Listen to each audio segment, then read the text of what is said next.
kinontempt nyo na, dinetain nyo na yung tao for due process. Sir, asaan ang explanation ng due process ninyo doon? Tinanong kita kanina, sino ang appointing authority? Yusek ng ASEC. Anong sagot mo? Secretary. Hindi mo alam. Kita sumagot. Camera.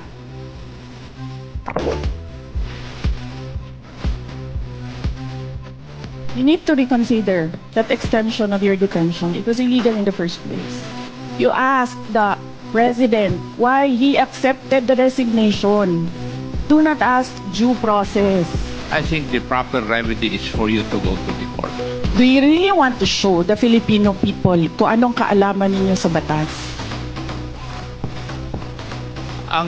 Ang sinasabi ko lang po ay sundin Oo. po natin yung batas. Kaya nga sir, House. sundin natin yung Kasi batas. nandito po kayo dito sa bahay ng Kongreso. Yes sir, sundin natin yung batas. Why will you penalize, punish Yusek Lopez for an act of the president?